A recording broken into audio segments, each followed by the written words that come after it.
कई बार ऐसा होता है कि हम लोगों से बात करने में इतना व्यस्त हो जाते हैं कि हमें ख्याल ही नहीं रहता कि हमें कौन सी बातें बोलनी चाहिए और कौन सी बातें नहीं बोलनी चाहिए। जब ऐसा होता है तब हम ऐसी बातें भी बता देते हैं जो हमें नहीं बतानी चाहिए थी। फिर हमारी इस नादानी की वजह से हमें बहुत भारी नुकसान उठाना पड़ता है और हमारे पास पछतावे के अलावा कुछ भी नहीं बचता। इसीलिए आचार्य चाणक्य बताते हैं कि व्यक्ति को अपनी निजी बातें किसी को भी नहीं बतानी चाहिए, चाहे कोई कितना भी प्रिय क्यों ना हो। यदि आप ऐसा करते हैं तो आप अपने लिए मुसीबत पैदा करते हैं। आज इस वीडियो में आपको 8 ऐसी बातों के बारे में बताएंगे जो किसी को नहीं बतानी चाहिए, जिन्हें चाणक्य नीति में दूसरों को बताने से मना किया गया है। तो चलिए जानते हैं 8 बातें। इससे पहले अगर आप मेरे चैनल साबिर जी मोटिवेशन पर नए हैं तो प्लीज चैनल को जल्दी से सब्सक्राइब करके बेल आइकन जरूर दबाएं ताकि इसी तरह की मोटिवेशनल वीडियोस आप तक पहुंचती रहें। आइए जानते हैं। नंबर 1, घर परिवार की बातें। ऐसे बहुत से लोग होते हैं जो अपने घर परिवार की निजी बातें अपने दोस्तों, रिश्तेदारों या परिचय के लोगों में साझा करते हैं और बाद में खुद ही पछताते हैं। घर परिवार की बातें जब बाहर फैलती हैं तो घर में और कलेश बढ़ता है, आपस में मनमुटाव होने लगता है। इसलिए घर की बातें घर में रखने से घर की खुशहाली बनी रहती है, जीवन सुख में बनता है। छोटी मोटी समस्याएं तो हर किसी के घर और जीवन में चलती ही रहती हैं। केवल आप ही नहीं, घर घर की यही कहानी है। इसके अलावा आपस में पति पत्नी की बातें भी किसी के साथ साझा ना करें। कई मूर्ख लोग ऐसे होते हैं जो अपनी पत्नी के व्यवहार की बातें अपने मित्रों या परिचय के लोगों में करते हैं। ये एक बहुत ही बड़ी गलती है जिसे भूलकर भी नहीं करना चाहिए। आप तो अपना मन हल्का करने के चक्कर में बता देते हैं, लेकिन वे इस बात से आपका या आपकी पत्नी का मजाक उड़ाते रहेंगे। इससे आपकी खुद की वैल्यू ही खत्म होती है और जब ये बात घूमकर घर वापस किसी तीसरे के माध्यम से पहुंचती है तो पति पत्नी का रिश्ता भी टूटने की कगार पर पहुंच जाता है और फिर आप पछताते हैं। इसीलिए अपने घर की लड़ाई झगड़े या निजी बातें किसी को ना बताएं। नंबर 2, अपनी आमदनी की बात। लोग आपसे आपकी आमदनी जानने की कोशिश करते हैं। अगर आप अपनी कमाई दूसरों को बताते हैं, वे आपसे अपनी जरूरत में कुछ न कुछ जरूर मांगेंगे। वे आपकी आमदनी को जानकर अपनी योजना बना लेते हैं। जब किसी कारणवश आप उन्हें नहीं दे पाते तो वे आपसे मनमुटाव, यहाँ तक कि आपकी बुराई करने लगते हैं और यही कहते हैं कि इतना पैसा होते हुए भी, इतनी कमाई होते हुए भी सहायता नहीं करते। ऐसा तब होता है जब आमदनी किसी की नजर में ज्यादा होगी, और अगर कम होगी, जिन लोगों की नजर में वे आपका मजाक उड़ाएंगे, आपकी कद्र नहीं करेंगे। इसीलिए अपने धन को गोपनीय रखें, वरना कुछ लोग आपसे आपका धन उधार मांग लेंगे पर लौटाएंगे नहीं और आपको ही बुरा बना देंगे।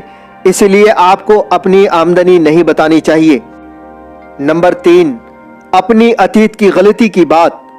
आचार्य चाणक्य कहते हैं कि अतीत में की गई कभी किसी गलती की चर्चा किसी से ना करें, जबकि आप जानते हैं कि वे गलती जो हो गई सो हो गई। अब अतीत में जाकर कुछ नहीं किया जा सकता और आज किसी को बताने में भी इसका कोई अर्थ नहीं। फिर भी आप अगर अपने अतीत के अंधेरे को किसी के सामने रखेंगे तो उसकी आपके प्रति नकारात्मक सोच ही बनेगी। वह आपको हमेशा इसी नजरिए से देखेगा और ये पक्का है कि वह व्यक्ति दूसरों को भी आपकी ये बात बताएगा, जिससे आपकी छवि खराब होगी और आप समाज में वो सम्मान नहीं पा सकेंगे जो आप पाना चाहते हैं। अतः अतीत छुपाएं। नंबर 4, भविष्य की रणनीति की बात। आप जानते हैं भविष्य में क्या करने वाले हैं और कैसे करेंगे। ये रणनीति भी भूलकर भी दूसरों को नहीं बतानी चाहिए। आप नहीं जानते कि दोस्त की शक्ल में कौन दुश्मन ऐसा है जो आपकी तरक्की से जलता है। जब वह आपकी योजना जान लेता है तो पक्का वह रुकावटें पैदा करेगा, आपको समझाएगा कि क्यों ये काम आपको नहीं करना चाहिए या फिर कोई ना कोई नुकसान पहुंचाने की कोशिश करेगा। और जब दूसरों की गलतियों से या रुकावटों से किसी कारणवश असफल हो जाते हैं तो वे सब मिलकर आपका मजाक बना लेते हैं, आपको नीचा दिखाते हैं। इसीलिए किसी खास कार्य की योजना कभी भी दूसरों से साझा नहीं करनी चाहिए। नंबर 5, अपनी कोई कमजोरी या ताकत की बात। अक्सर इंसान को अपनी कमजोरी या ताकत का पता नहीं होता। अगर आपको अपनी कमजोरी और ताकत पता है तो इसे किसी के साथ भी साझा ना करें। वो इसलिए अगर आपकी कमजोरी लोगों को पता चल गई तो वे आपको कमजोर समझकर गलत व्यवहार करेंगे और आपको दबाने की कोशिश करेंगे। वो आपकी कमजोरी का ही फायदा उठाते रहेंगे। और अगर आपकी ताकत भी किसी को पता चल जाती है तो वे भी आगे चलकर आपकी कमजोरी बन सकती है, क्योंकि लोग किसी न किसी तरह से आपकी ताकत का कोई ना कोई तोड़ ढूंढ ही लेंगे और आपको हरा देंगे। इसीलिए हमेशा अपनी कमजोरी या ताकत दूसरों से छुपा कर रखें। नंबर 6, अनावश्यक अपमान की बात। वैसे तो अपने अपमान होने पर प्रतिकार करना चाहिए, लेकिन कभी ऐसा भी होता है कि किसी मजबूरी के कारण अपमान झेलना पड़ जाता है। अपमान वाली बात ज्यादा समय अपने दिल में नहीं रखनी चाहिए, बल्कि प्रयास करें कि ऐसा दोबारा ना हो। ध्यान रखें, अपने अपमान की बात की चर्चा अगर आप किसी से करते हैं तो वे भी आपका सम्मान नहीं करेंगे। हो सकता है कि वो भी अपमान करने लगे। जब ये चर्चा फैल जाती है तो हर जगह आपको उसी नजरिए से देखा जाता है। अतः यदि आप सम्मान पाना चाहते हैं तो अपने अपमान की चर्चा कभी ना करें। नंबर 7, अपने मन की बात। मन में बहुत सी ऐसी बातें होती हैं जिन्हें जग जाहिर करने से बहुत से संकट खड़े हो सकते हैं। मन में हजारों तरह के विचार उत्पन्न होते हैं। हो सकता है आपके मन में किसी के लिए क्रोध हो या घृणा हो, और यह किसी से आपने बता दिया तो इसका परिणाम घातक हो सकता है। एक बुद्धिमान व्यक्ति उन्हीं बातों को व्यक्त करते हैं जो हितकारी होती है। आप जैसी चर्चाएं करते हैं, लोग भी वैसी ही राय आपके बारे में बना लेते हैं। एक मनुष्य के 100 अच्छे काम लोग भूल जाते हैं, पर बुराई एक ही हो तो उसे नहीं भूलते। अतः शांत रहें। नंबर 8, किए हुए दान पुण्य की बात।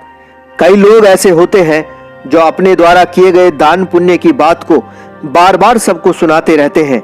दोस्तों, आपके लिए आपके किए गए दान पुण्य का फल कब और कितना मिलेगा ईश्वर के हाथ है। पर अगर आप दान पुण्य की बात दूसरों को बताते हैं तो लोग आपसे घृणा करने लगते हैं।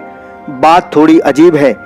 किसी के गलत काम पर तो लोग घृणा करते ही हैं, लेकिन अच्छे काम पर भी घृणा करते हैं यदि वह अपने किए गए पुण्य की बार बार चर्चा करता है।